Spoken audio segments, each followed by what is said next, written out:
Welcome back. તેના બાદ સમાચારોમાં આગળ વાત કરીએ। જીએસટીમાં રાહતની જાહેરાતથી વેપારીઓને મોટી રાહત। સુરતના વેપારીઓએ પીએમ મોદીના આ નિર્ણયને આવકાર્યો છે। લાંબા સમયની સમસ્યાનું નિરાકરણ આવશે। ટેક્સમાં ઘટાડો થતાં કાપડ ઉદ્યોગને ફાયદો થશે। તો સુરતના વેપારીઓએ પીએમ મોદીના આ નિર્ણયને આવકાર્યો છે।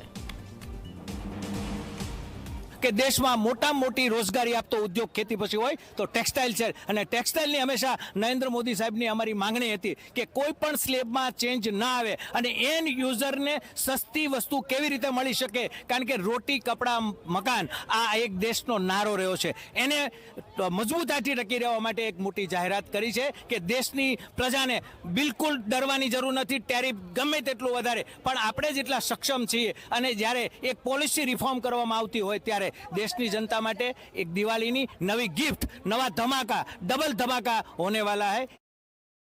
પ્રજા પરેશાન છે અને ખાસ કરીને ટેક્સ જ્યારે ઘટતો હોય તો એ ખૂબ આનંદની વાત છે, કારણ કે જે બોજો ગજવા પર પડે છે, ખિસ્સામાં પડે છે, એ બોજો હળવો થતો હોય એ વાત કોને નહીં ગમે। ઇન્ડસ્ટ્રીને પણ તેનાથી ફાયદો થશે, લોકોની પરચેસિંગ પાવર વધશે અને તેને કારણે બજારની અંદર વધુ એક તેજી આવવાના સંકેત આજે આપણને પ્રાપ્ત થઈ રહ્યા છે। સાચી આર્થિક આઝાદીની દિશામાં આપણે આગળ વધી રહ્યા તેવું લાગે છે। ચેમ્બરના 13,500 સભ્યો, 150થી વધુ એસોસિએશન તરફથી મોદીજીને અને તેમની સમગ્ર ટીમને હાર્દિક અભિનંદન। સ્વતંત્રતા દિવસ નિમિત્તે દેશના વડાપ્રધાન નરેન્દ્ર મોદી દ્વારા દેશના જે લોકો છે તેમને એક ભેટ આપવામાં આવી છે। જીએસટી રિફોર્મ કરીને આ ભેટ આપવામાં આવી છે। ત્યારે આપણી સાથે કેટલાક વેપારીઓ જોડાયા છે, તેમની સાથે આપણે વાતચીત કરીશું। जी, देश के वडाप्रधान ने आज जीएसटी रिफॉर्म की बात की है, कितना फायदा होगा? बिल्कुल, ये बहुत बड़ा फायदा सरकार ने जो आज हमारे प्रधानमंत्री जी ने जो हमारे को ये भेंट स्वरूप हम मानते हैं कि दी है।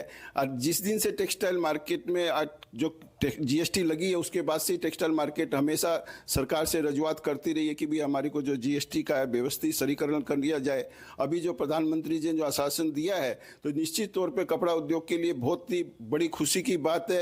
हमारे जीएसटी में जो है पहले यान पे 18% है, फिर 12% है, 5% है, इसमें रिफंड का चक्कर चलता है। और ये कपड़ा जो है शुरू से एक ही चीज़ है, रोटी कपड़ा एक मकान जो है हमेशा उद्योग आज व्यापार जरूरत की चीज़ है। तो उसमें अगर सरकार एक ही सरलीकरण करके एक ही टैक्स अगर पूरे ऊपर से लेकर नीचे तक लगाती है तो निश्चित तौर पे आने वाला भविष्य कपड़ा उद्योग के लिए बहुत सुनहरा रहेगा।